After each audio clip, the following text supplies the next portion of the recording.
Landscape manajemen pengetahuan, dimensi pengetahuan yang penting, data informasi. Untuk mengubah data menjadi informasi, maka perusahaan mengeluarkan sumber daya untuk mengatur data ke dalam kategori pemahaman, seperti laporan penjualan total bulanan, harian, regional, atau penyimpanan. Informasi pengetahuan. Untuk mengubah informasi menjadi pengetahuan, perusahaan harus mengeluarkan sumber daya tambahan untuk menemukan pola, aturan, dan konteks di mana pengetahuan itu bekerja. Pengetahuan dibagi menjadi dua, yaitu yang pertama pengetahuan tersirat atau belum terdokumentasi, pengetahuan yang berada dalam pikiran karyawan yang belum didokumentasikan. Yang kedua, pengetahuan eksplisit atau sudah terdokumentasi. Jadi, dapat disimpulkan bahwa pengetahuan adalah aset perusahaan dalam bentuk yang berbeda dari aset lainnya, seperti aset bangunan atau keuangan. Pengetahuan merupakan fenomena yang rumit dan ada banyak aspek dalam proses-proses manajemen pengetahuan. Pembelajaran organisasi dan manajemen pengetahuan.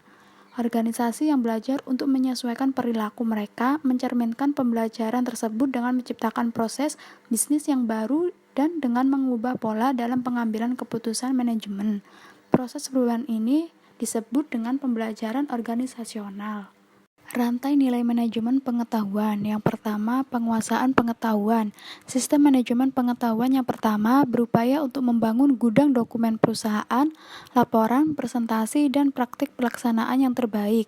Upaya-upaya ini telah diperluas hingga mencakup dokumen-dokumen yang tidak terstruktur, misalnya surel. Yang kedua, penyebarluasan pengetahuan. Teknologi kontemporer tampaknya telah membanjiri dunia informasi dan pengetahuan. Karyawan atau manajer dapat menemukan sesuatu yang benar-benar penting dan berguna bagi mereka dari lautan informasi dan pengetahuan yang begitu luas. Yang ketiga, penyimpanan pengetahuan. Penyimpanan pengetahuan pada umumnya melibatkan penciptaan suatu database, sistem manajemen dokumen yang dibuat dalam bentuk digital, indeks, dan memberikan label pada dokumen yang disesuaikan dengan kerangka kerja yang jelas merupakan database yang besar yang mahir dalam menyimpan kumpulan dokumen. Yang keempat, membangun model organisasional dan model manajemen atau kolaborasi komunitas praktik dan lingkungan perkantoran. Yang kelima, penerapan pengetahuan. Pengetahuan yang baru harus dibangun di dalam proses bisnis suatu perusahaan dan sistem aplikasi kunci, meliputi penerapan perusahaan untuk mengolah proses bisnis internal yang utama serta hubungan dengan pelanggan dan pemasok. Tipe sistem manajemen pengetahuan. Yang pertama, ada sistem manajemen pengetahuan keseluruhan perusahaan, yaitu merupakan upaya keseluruhan perusahaan yang bertujuan umum untuk mengumpulkan, menyimpan, mendistribusikan, serta menerapkan isi dan pengetahuan digital. Yang kedua, sistem kerja pengetahuan, yaitu merupakan sistem yang dikembangkan khusus untuk para teknisi, ilmuwan, dan para pekerja di bidang pengetahuan lainnya, yang bertugas memperoleh dan menciptakan pengetahuan baru bagi perusahaan mereka. Yang ketiga ada teknik kecerdasan, yaitu seperti penelusuran data, sistem ahli, jaringan neural, logika fusi, algoritma genetik, dan agen intelijen.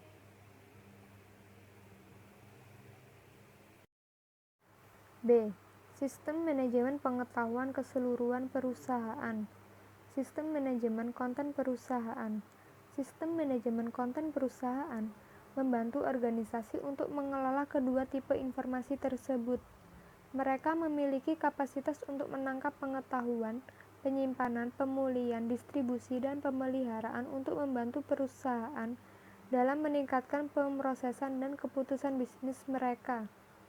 Sistem seperti ini meliputi tempat penyimpanan dokumen korporat, laporan, presentasi, dan praktik terbaik. Demikian halnya dengan kapabilitas untuk mengumpulkan dan mengorganisasikan pengetahuan semi terstruktur. Sistem manajemen konten perusahaan yang utama juga memungkinkan bagi para penggunanya untuk mengakses sumber eksternal dari informasi seperti kabar berita dan penelitian, dan untuk mengomunikasikan melalui surel, chat, atau pesan instan, kelompok diskusi dan konferensi video. Sistem jaringan pengetahuan.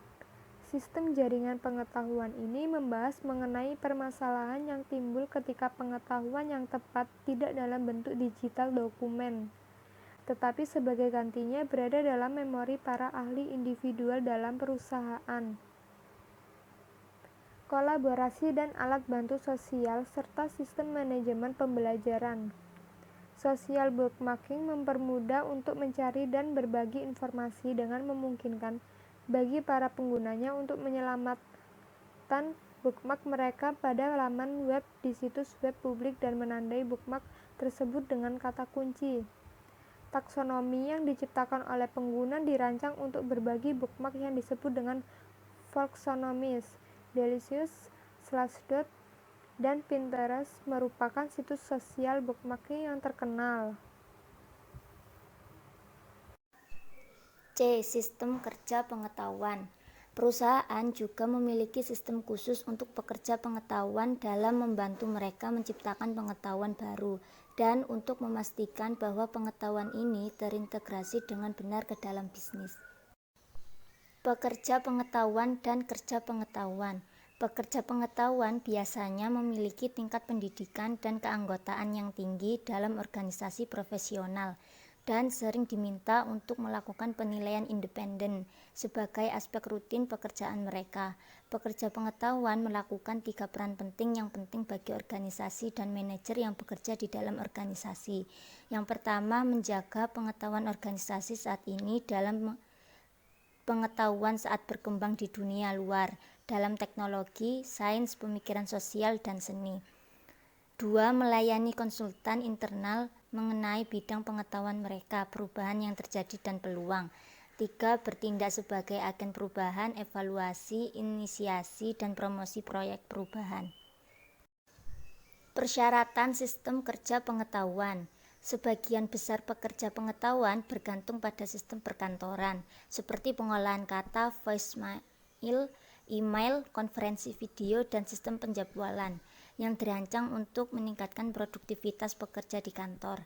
Namun, pekerja pengetahuan juga memerlukan sistem kerja pengetahuan yang sangat terspesialisasi dengan grafis, alat analisis dan komunikasi, serta kemampuan manajemen dokumen yang hebat. Contoh sistem kerja pengetahuan. Aplikasi kerja pengetahuan utama mencakup sistem CAD, sistem virtual reality untuk simulasi dan pemodelan, dan workstation keuangan. CAD mengotomatisasi penciptaan dan revisi desain menggunakan komputer dan perangkat lunak grafis yang canggih. Dengan menggunakan suatu sentra kerja CAD, maka perancang hanya memerlukan untuk membuat suatu prototipe fisik menjelang akhir dari proses desain karena desain dapat mudah diuji dan diubah dengan komputer. Sistem CAD dapat memasok data untuk percetakan 3D yang juga dikenal sebagai manufaktur aditif yang menggunakan mesin untuk membuat benda padat, lapisan demi lapisan, dari spesifikasi dalam suatu file digital. Sistem virtual reality memiliki kemampuan visualisasi, rendering, dan simulasi yang jauh melampaui sistem CAD konvensional. Mereka menggunakan perangkat lunak grafis interaktif untuk membuat simulasi yang dihasilkan komputer yang sangat dekat dengan kenyataan, sehingga pengguna hampir yakin bahwa mereka berpartisipasi dalam situasi dunia nyata. Aplikasi virtual reality yang dikembangkan untuk web menggunakan standar yang disebut Virtual Reality Modeling Language atau VRML. VRML adalah seperangkat spesifikasi untuk pemodelan 3D interaksi di World Wide Web yang dapat mengatur beberapa jenis media, termasuk animasi, gambar, dan audio untuk menempatkan pengguna di lingkungan dunia nyata yang disimulasikan. D. Teknik kecerdasan. Kecerdasan buatan dan teknologi basis data memberikan sejumlah teknik cerdas yang dapat digunakan organisasi untuk menangkap pengetahuan individu dan kolektif, serta untuk memperluas basis pengetahuan mereka. Sistem pakar, penalaran berbasis kasus, dan logika fusi digunakan untuk menangkap pengetahuan tersembunyi. Mengambil pengetahuan sistem ahli. Sistem ahli adalah teknik cerdas untuk menangkap pengetahuan tersembunyi dalam domain keahlian manusia yang sangat spesifik dan terbatas. Sistem ini menangkap pengetahuan karyawan yang terampil dalam bentuk seperangkat aturan dalam sistem perangkat lunak yang dapat digunakan oleh orang lain dalam organisasi. Sistem ahli memodelkan pengetahuan manusia sebagai seperangkat aturan yang secara kolektif disebut basis pengetahuan. Strategi yang digunakan untuk melakukan pencarian dalam basis pengetahuan inference engine terdiri dari dua, yaitu penalaran maju yang disebut sebagai forward chaining dan penalaran mundur atau backward chaining.